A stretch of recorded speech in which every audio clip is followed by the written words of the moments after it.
નહીં, વિકાસના ગુજરાતના કે દેશના ખેડૂતો ક્યારેય વિરોધી છે જ નહીં.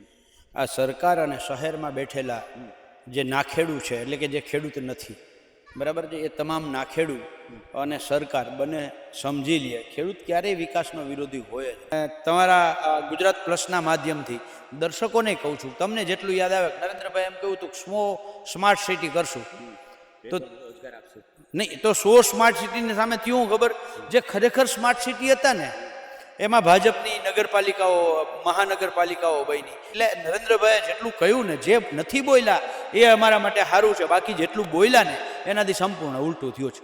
એટલે આ રીતે જ્યારે ખેડૂતોની છાતીમાં બુલડોઝર ફેરવી અને સરકાર વિકાસ કરવા માંગતી હોય ને, એટલે ખેડૂતો વિરોધ કરે છે, બરાબર છે. નહીંતર મને શંકા હતી કે 1-2 દિવસમાં નરેન્દ્રભાઈ રાત્રે 12 વાગે રડતા રડતા વિડીયો બનાવે તોય ન, કારણ કે એ માણસ, હું એવું માનું છું કે શું કહે, સ્ટેજનો કલાકાર છે અને એણે સ્વીકારેલું પણ છે કે મેં સ્ટેજ પ્રોગ્રામો કરેલા છે. એવું તમે ભલે તમારો ભાઈ દિલ્હી જાય છે, પણ જરૂર પડે તો એક પોસ્ટકાર્ડ લખજો, બરાબર છે. તમારો ભાઈ આવીને ઊભો રહેશે. એવા પોસ્ટકાર્ડ નહીં, હવે તો RPAD કરીને બેનો થાકી છે. પણ આ વિકાસ અત્યારે જે કરે છે, આ વિકાસ નહીં પણ આ વિનાશ તરફ આગળ વધે છે. અત્યારે છેલ્લા 12 વર્ષથી નરેન્દ્રભાઈ મોદી જેટલી વસ્તુ વેચે છે ને, દેશના જાહેર સાહસોને વેચે છે ને, એના મિત્રોને અદાણીને અંબાણીને આપે છે ને, એટલે આવક ડબલ થવાના બદલે અમારી જાવક ડબલ થઈ. જેણે કહ્યું હતું 2 કરોડ દર વર્ષે રોજગારી આપીશું, તો 2 કરોડ રોજગારી આપવાના બદલે દર વર્ષે 2 કરોડને બેરોજગાર કરવાનું કામ કર્યું છે.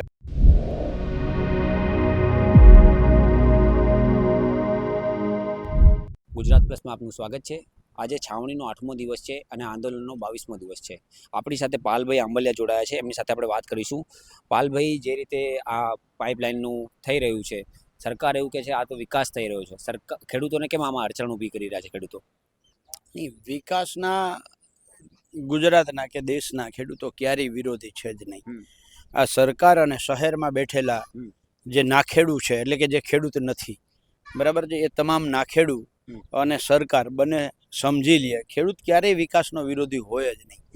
પણ હારે હારે સરકારે પણ એ સમજવું પડે કે ખેડૂતોના ભોગે વિકાસ ના હોય, બરાબર છે.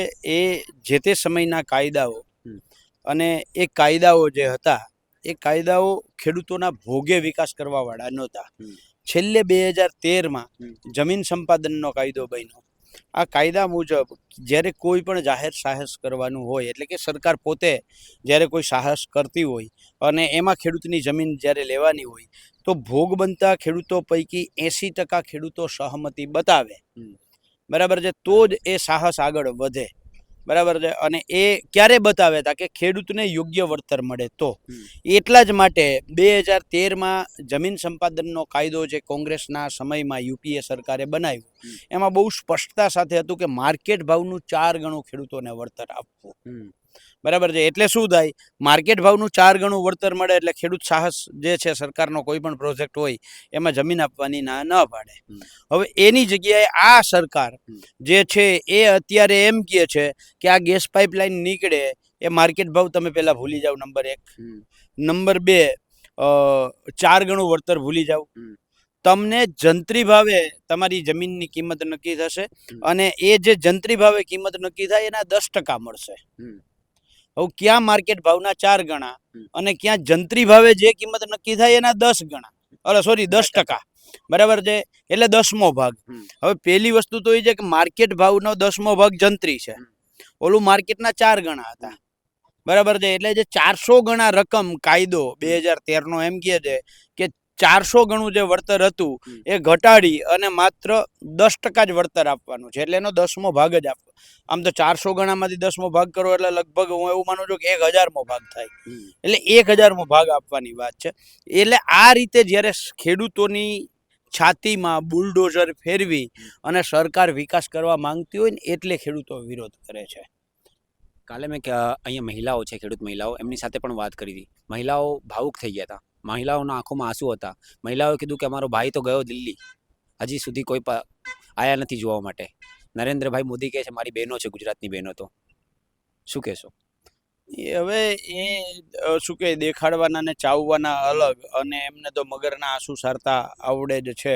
આ જે રીતે અત્યારે યુવાનો, દેશના યુવાનો અને વિદ્યાર્થીઓ જે સામે પડ્યા છે, આ તો ધર્મેન્દ્ર પ્રધાને રાજીનામું આપી દીધું, બરાબર છે. નહીંતર મને શંકા હતી કે 1-2 દિવસમાં નરેન્દ્રભાઈ રાત્રે 12 વાગે રડતા રડતા વિડીયો બનાવે તોય ન, કારણ કે એ માણસ, હું એવું માનું છું કે શું કહે સ્ટેજનો કલાકાર છે, અને એણે સ્વીકારેલું પણ છે કે મેં સ્ટેજ પ્રોગ્રામો કરેલા છે. એવું ક્યાંક મારા ધ્યાનમાં આવ્યું તો કદાચ બની શકે કે બીજા કોકનું હોય, પણ મને જ્યાં સુધી આમ આછું યાદ છે ત્યાં સુધી નરેન્દ્રભાઈએ આવું ક્યાંક સ્વીકાર્યું છે કે હું આવો ટૂંકમાં શેરી નાટકો કરતો. એટલે એ નોટંકી જે છે એ નોટંકી સારી. એટલે જે તે સમયે ગુજરાતના લોકો, ગુજરાતના નાગરિકો એ ભાવુક છે, દયાળુ છે, પ્રેમી છે, તાત્કાલિક ભરોસો કરી લે એવા જે છે, એને ધર્મના નામે ક્યાંક ને ક્યાંક લાગણીથી, બરાબર છે, એવી વાતો કરી અને બહેનોને કહ્યું હતું કે તમે ભલે તમારો ભાઈ દિલ્હી જાય છે પણ જરૂર પડે તો એક પોસ્ટકાર્ડ લખજો,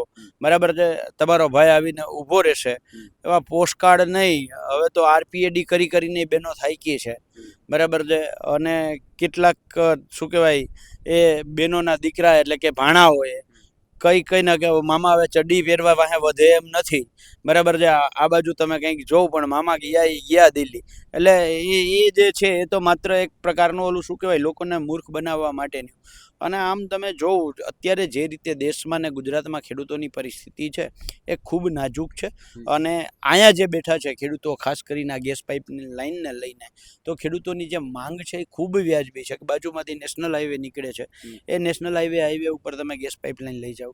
રેલવે ટ્રેક નીકળે છે, રેલવે ટ્રેકના કાંઠે ને કાંઠે લઈ જાઓ, અથવા તો અહીંયાથી દરિયા કિનારો 5-7 કિલોમીટર જ દૂર છે, ત્યાંથી તમે ગેસ પાઇપલાઇન લઈ જાઓ તો તકલીફ શું છે? એટલે એક પણ ફળદ્રુપ જગ્યા ના બગડે, બરાબર છે. અને વિકાસ જે સરકારને કરવો છે એ વિકાસ પણ થઈ જાય. પણ આ વિકાસ અત્યારે જે કરે છે આ વિકાસ નહીં પણ આ વિનાશ તરફ આગળ વધે છે. કારણ કે રોટલી છે એ કોમ્પ્યુટરમાં ડાઉનલોડ નહીં થાય, એ આમાં ખેડૂતો પરસેવો પાડશે, એમાંથી ઘઉં પેદા થશે અને એ ઘઉં તમારા ઘર સુધી પહોંચશે અને ત્યાર પછી રોટલી તમારી થશે. જો અહીંયા ઘઉં પેદા થતા બંધ થઈ જશે તો કોમ્પ્યુટરમાં તમે રોટલી ડાઉનલોડ નહીં કરી શકો. કાલે લગભગ 2 દિવસ પહેલા જ પરમ દિવસે મુરુભાઈ આવ્યા હતા, આશ્વાસન આપીને ગયા ખેડૂતોને કીધું કે હું તમારી વાત દિલ્હી સુધી પહોંચાડીશ, મુખ્યમંત્રીને રજૂઆત કરીશ, MD સાથે વાત કરીશ, તમારું કામ થઈ જશે. લાગે છે તમને? કેમ કે આશ્વાસન આપીને ગયા છે ખાલી. અમે તો એટલું કહીએ છીએ સત્તામાં બેઠેલા તમામ લોકોને, શું કહેવાય તાલુકા પંચાયતના સદસ્યથી, કારણ કે સિમ્બોલ ત્યાંથી પાર્ટીના આપવાના ચાલુ થાય છે, તાલુકા પંચાયતના સદસ્યથી લઈ અને સંસદ સભ્ય સુધી ચૂંટાયેલા તમામ પ્રતિનિધિઓને અમે એટલું કહેવા માંગીએ છીએ કે અમે જે ડોક્યુમેન્ટ માંગ્યા છે, કંપનીને સૌથી પહેલાં તો તમે ઉપકાર એ કરો કે કંપની ઉપર દબાણ કરો કે ખેડૂતોનો હક છે, જે ડોક્યુમેન્ટ માંગે છે એ ડોક્યુમેન્ટ એમને મેળવવા અને તમારે આપવા એ તમારી ફરજ છે. અને ખેડૂતોએ માંગવા એ ખેડૂતોનો અધિકાર છે. તો અમારું સૌથી પહેલો અધિકાર અમારા ડોક્યુમેન્ટ છે. આ ડોક્યુમેન્ટ પહેલાં કંપની પાસેથી અપાવડાવે. નંબર 1, આ ડોક્યુમેન્ટ અમને આપે ત્યાર પછી અમે જે અમારી વાત મૂકીએ એ વાત કંપની સુધી પહોંચાડે. અત્યારે તો અમારી વાત એ છે કે ભાઈ અહીંથી ગેસ પાઇપલાઇન તાત્કાલિક ઉપાડી લઈએ, બરાબર છે. એ જો ઉપડે તો અમે માનીએ કે અમારો સંદેશો દિલ્હી સુધી પહોંચ્યો. જો ઉપડે જ નહીં, અહીંયા એમનેમ ઊભી રહીએ, અહીંયા એમનેમ કામ ચાલતું રહીએ, તો અમારા સંદેશા દિલ્હી સુધી તો એ ઓલરેડી અમે કાગળ લખીને પહોંચાડીએ. અમે કાગળ લખીએ, તમે મૌખિક જઈને વાત કરો, એમાં ફરક શું પડવાનો છે? એટલે અમારી વાત એ છે કે અમારી જે માંગ છે એ માંગને લક્ષીને કંઈ પણ પરિણામલક્ષી કંઈ કામ થાય તો અમે માનીએ કે અમે ચૂંટીને જે પ્રતિનિધિઓને મોકલા છે એ પ્રતિનિધિઓએ અમારી વાત સાંભળી અને અમારી વાત ઉપર એ તાકાતથી અમારા માટે થઈને લડ્યા. જેવી રીતે હું યાદ કરાવડાવું છું એવાય સંસદ સભ્ય અમે આ જ જિલ્લામાં હતા, અહીંયાથી જ બાજુમાંથી જ ક્રેન્સ ઇન્ડિયા કંપનીની ગેસ પાઇપલાઇન નીકળતી હતી. UPA સરકાર એટલે કોંગ્રેસની સરકાર હતી. અહીંયા સાંસદ સભ્ય વિક્રમભાઈ માડમ કોંગ્રેસના હતા. અને એ સમયે જ્યારે ખેડૂતોએ કહ્યું કે વિક્રમભાઈ આ કંપની દાદાગીરી કરે છે, તમારે આવવાનું છે, વિક્રમભાઈ ખેડૂતોની વચ્ચે રહ્યા, એમની હારે રહ્યા, પોતાની જ સરકાર સામે એટલે કે કોંગ્રેસની સરકાર સામે, કોંગ્રેસમાંથી ચૂંટાયેલા સંસદ સભ્ય હતા, તેમ છતાંય એ ત્યાં દિલ્હીમાં UPA સરકાર સામે શિંગડા ભરાવીને બેસી ગયા કે હું સૌથી પહેલા મારો ખેડૂત, બરાબર છે, મારા ખેડૂતોને યોગ્ય ન્યાય મળે, બરાબર છે, ત્યાર પછી ગેસ પાઇપલાઇન નીકળે. અને એ સમયે 37,500 રૂપિયા પ્રતિ ગુઠાના આ ગેસ પાઇપલાઇનમાં જ અપાવેલા છે. તો એ સમયે સરકાર સામે પોતાની સરકાર સામે લડતા સંસદ સભ્યો હતા, કારણ કે એવું સમજતા હતા કે પહેલા મારો ખેડૂત છે પછી મારી સરકાર છે. અત્યારે ચૂંટાયેલા પ્રતિનિધિઓ જો આ સમજતા થાય કે પહેલા મારો ખેડૂત, પહેલા મારો નાગરિક અને પછી મારી સરકાર કે પછી મારો પક્ષ, તો 100% આમાં પરિણામ બીજા જ દિવસે પરિણામ આવે. પાલભાઈ, તમે સાંસદની વાત કરી, મેં ખેડૂતો સાથે કાલે પણ વાત કરી, પરમ દિવસે પણ. ખેડૂતોનું કહેવું એવું છે કે સરકારમાં કોઈનું હાલતું જ નથી. પૂનમબેન માડમ હોય કે ધારાસભ્ય હોય, એનું હાલતું જ નથી. કેમ એવું? નહીં, હવે એ ખેડૂતો કહી શકે, બાકી પૂનમબેન કહી શકે, ધારાસભ્ય કહી શકે, હું કેમ કહી શકું? બરાબર છે. હું તો એમ કહું કે જો ચૂંટાયેલા પ્રતિનિધિ, મેં એક્ઝામ્પલ આપ્યું વિક્રમભાઈનું, બરાબર છે, પોતાની સરકાર સામે શિંગડા ભરાવવાની, મીડિયામાં જાહેરમાં પોતાની સરકારની વિરુદ્ધમાં બોલવાની હિંમત કેળવે એટલે ઓટોમેટિકલી સરકાર સમજશે. તમારે લોકોને આ તો મેસેજ આપવો પડે ને, અહીંયા આવીને બેસી જવું પડે લોકોની હારે કે હું તમારી હારે છું. મીડિયામાં કેવું પડે કે મારા ખેડૂતો પહેલા, બરાબર છે, એટલે ઓટોમેટિકલી સરકાર સમજે. આ કહેવાની હિંમત જો ચૂંટાયેલા પ્રતિનિધિઓ જે સત્તા પક્ષમાં બેઠેલા છે એ લોકો આ કેળવે એટલે ઓટોમેટિકલી બીજા દિવસે પરિણામ આવે. પાલભાઈ, આ વખતે તમારી સરકાર હોત તો ખેડૂતો માટે તમે શું કરતા? આ વખતે નહીં, આ સમયે નહીં, જ્યારે કોંગ્રેસની સરકાર રહી છે, બરાબર છે, ત્યારે હંમેશા ખેડૂત લક્ષી કામો થયા છે. બરાબર છે. જે વિકાસ છે એ કોંગ્રેસની હંમેશા વાત રહી છે સમતોલ વિકાસ હોય, દરેક વર્ગને સાથે રાખીને વિકાસ હોય. એના ઉદાહરણ હું તમને આપું.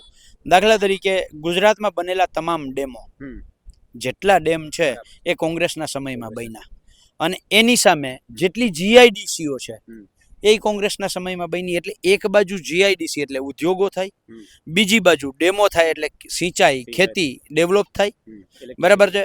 એની સામે માર્કેટિંગ યાર્ડો કોંગ્રેસના સમયમાં બન્યા, બરાબર છે. એટલે સમતોલ વિકાસની જે વિભાવના છે, આ વિભાવના, મેં તમને ઉદાહરણ આપ્યું, કોંગ્રેસના જ સમયમાં 2013માં જમીન સંપાદનનો કાયદો બન્યો. એવું પણ સરકાર જે વડાપ્રધાન નરેન્દ્રભાઈ મોદી છે 2014માં કહેતા કે ખેડૂતોની આવક બમણી કરી નાખીશું 2022 સુધી.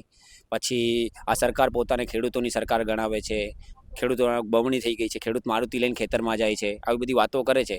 લાગે છે તમને? પહેલા જે તમારો જે પ્રશ્ન હતો કે અમારી સરકાર હોય, તો એનો મારું મોટામાં મોટું એક્ઝામ્પલ 2013 જમીન સંપાદનનો કાયદો, બરાબર છે. એવી જ રીતે રાઇટ ટુ એજ્યુકેશન, બરાબર છે, એવી જ રીતે રાઇટ ટુ ફૂડ. આ જે બધા જ કાયદાઓ છે તમામ વર્ગોને ધ્યાનમાં રાખીને કાયદાઓ કર્યા છે. અને એક નહીં, અત્યારે છેલ્લા 12 વર્ષથી નરેન્દ્રભાઈ મોદી જેટલી વસ્તુ વેચે છે ને, દેશના જાહેર સાહસોને વેચે છે ને, એના મિત્રોને અદાણીને અંબાણીને આપે છે ને, એ બધું કોંગ્રેસના સમયમાં બનેલું છે.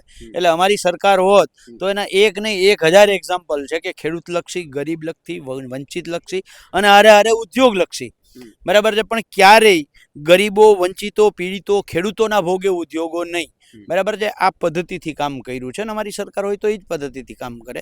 હવે તમારી વાત આવી, બરાબર છે, કે જે નરેન્દ્રભાઈ ખેડૂતોની આવક ડબલ કરવાની વાત કરતા હતા. પહેલા તો આવક ગણવા માટેનો મુખ્ય માપદંડ શું? તો અમે જે મગફળી, બરાબર છે, અમે આમાં ખેતરમાં અત્યારે મગફળીના ખેતરમાં ઊભા છીએ, એટલે જે મગફળી વાવીએ એનો પડતર ખર્ચ કેટલો? નંબર 1. એમાં વર્ષ દરમિયાનની અમે માની લ્યો કે આમાં ટ્રેક્ટર હાંક્યા છે તો એનો ડીઝલ ને જે કંઈ ખેડનો ખર્ચો છે, આ ખેડનો ખર્ચ, બરાબર છે. એના ઉપરાંત બિયારણ, દવા, એનો ખર્ચ, ત્યાર પછી ફરીથી સિંચાઈનો ખર્ચ, બરાબર છે, અને ત્યાર પછી એની કાપણીનો ખર્ચ, અને જે અમે અમારું પ્રોડક્શન વેચીએ, બરાબર છે, ત્યાં સુધી લઈ જવાનો ટ્રાન્સપોર્ટેશન, એટલે બધો ખર્ચો, એટલે એ અમારું થયું પડતર. એની સામે અમે જે ભાવે મગફળી વેચીએ છીએ અને એ પડતર અને અમે જે વેચાણ કિંમત જે નક્કી કરી છે અથવા તો જે ભાવે વેચી છે એની વચ્ચેનો જે નફો છે, આ નફો છે એના આધારે આવક નક્કી થાય, બરાબર છે. હવે તમે જોવું 2012-13માં નરેન્દ્રભાઈ નહોતા જ્યારે કેન્દ્રમાં, બરાબર છે, ત્યારે મગફળીનો ભાવ 1200-1300 રૂપિયા હતો, અને એની સામે દવા, ખાતર, બિયારણ બધું જ અત્યારે જે ભાવ છે એનાથી 4 ગણું ઓછું હતું, બરાબર છે.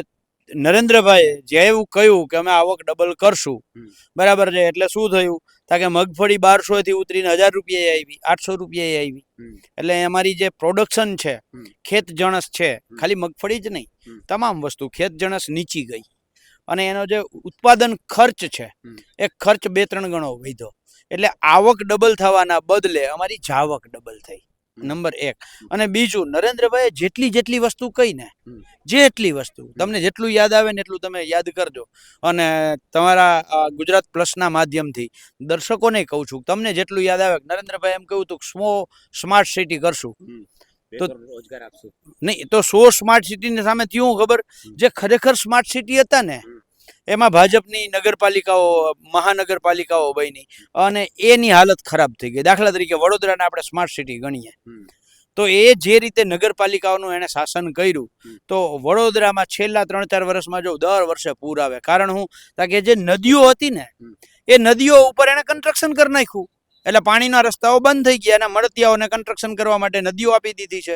એ જ રીતે જુનાગઢની હાલત થઈ છે, એ જ રીતે સુરતની હાલત થઈ છે. એટલે પાણી જે નદીનો પ્રવાહ હતો એને તમે રોક્યો, એટલે આ થયું છે. એટલે જે સ્માર્ટ હતા ને એને બરબાદ કરવાનું કામ કર્યું છે. એને કહ્યું હતું 2 કરોડ દર વર્ષે રોજગારી આપીશું, તો 2 કરોડ રોજગારી આપવાના બદલે દર વર્ષે 2 કરોડને બેરોજગાર કરવાનું કામ કર્યું છે.